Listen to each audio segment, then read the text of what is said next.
Hi, welcome to another episode of Carr2Carr. I'm Ramon. And hi, I'm Dana. And today we'll discuss masked agents, masked ICE agents, federal agents, any masked person who's acting as an agent that's stopping people on the street. What are your thoughts? Um, I have a lot of thoughts. I'm thinking about it from a law enforcement perspective and from a citizen perspective.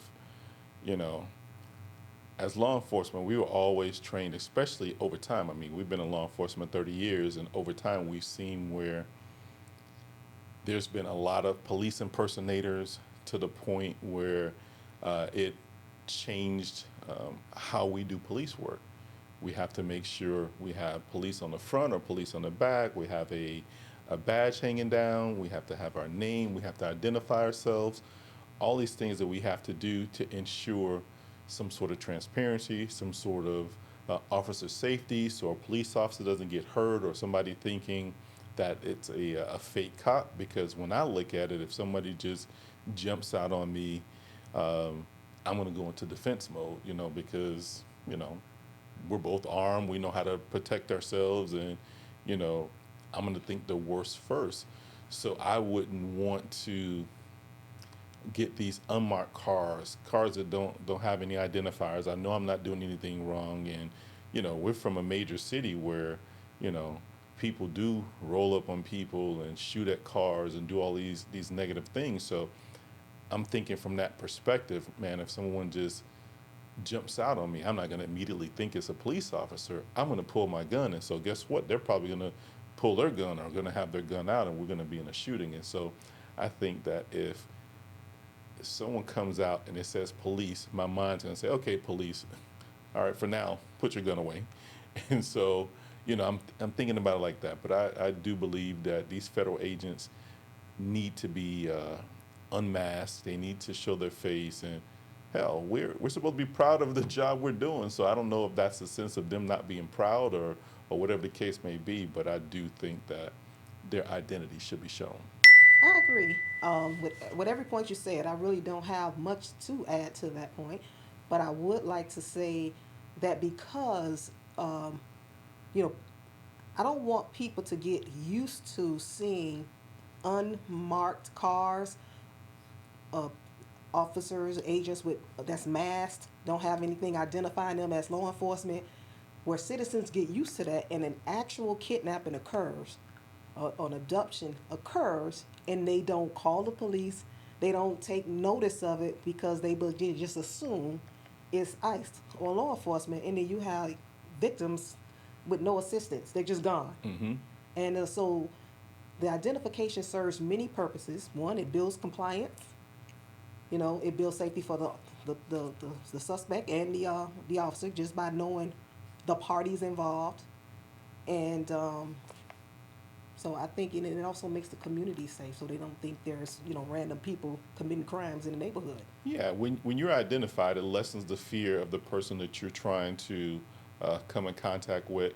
And I think people are not forgetting. I think these federal agencies are not understanding that every encounter is important. Yes.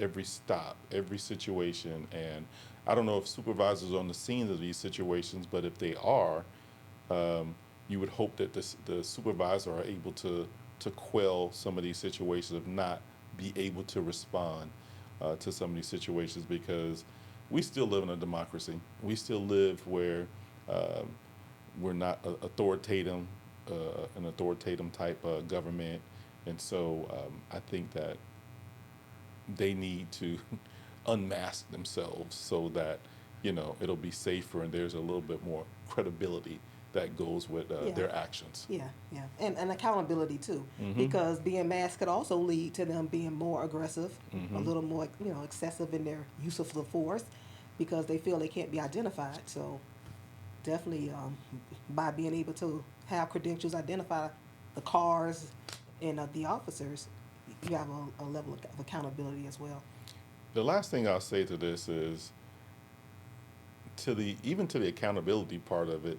Look at what happens when we're in riots or in any type of combative type situation where we have to do crowd control. Even our helmets have And numbers. our numbers on the back. You know, our all of our equipment has our name and number on it. And I've seen so many situations. I saw some situations too where citizens are fighting back, and it's not right to fight back against lawful police action. But how do I know that this is in fact the police? And then you don't like. I remember I was told too, and this is the last point I'll make, is that if a plainclothes person that doesn't readily have something that identifies them as the police, if they're truly the police and they're in unmarked cars and they're in plain clothes, they can get the police there. They can get marked cars there. They can get people in uniform there. So if these people are just jumping out with whatever type of tactical uniforms or whatever on, where's that police help? Because sometimes some of these ICE agents are getting ran away. But if I'm there to do a legal job and I'm taking somebody, you're not going to stop me from taking this person if I'm doing my job. And so I've seen some alleged ICE agents get ran away. Exactly. And to your point again, in states where you have to stand your ground, and a person's fearful, and this person is not identified, has no credentials, I have a right to stand my ground. Hey, So, we're in a stand your ground open carry state, and I think there's only 5 states in the union that don't have open Yes. carry. So we're in a conundrum right now. Like, we have to make sure that our tactics are smart if we're trying to make sure that we instill transparency and legitimacy in police work. yeah. And I think there's better ways too than to get people into custody than to ambush them in an aggressive way to build up their fear. Especially, I can only imagine someone that's already feeling on edge because they feel that they might be caught, but then you ambush them and you're not identified. That has to be terrifying. Oh, of course, of course. So, just law enforcement, just make sure your tactics are account for the other person's fear, because that's gonna affect how they respond to you. Oh, for sure. So, That's all I got. that's all I have. So there's another episode of Carr2Carr Podcast. Be sure to like, share, subscribe, and comment. We appreciate your feedback. Let's go. I'm sorry. Until next time. Until next time.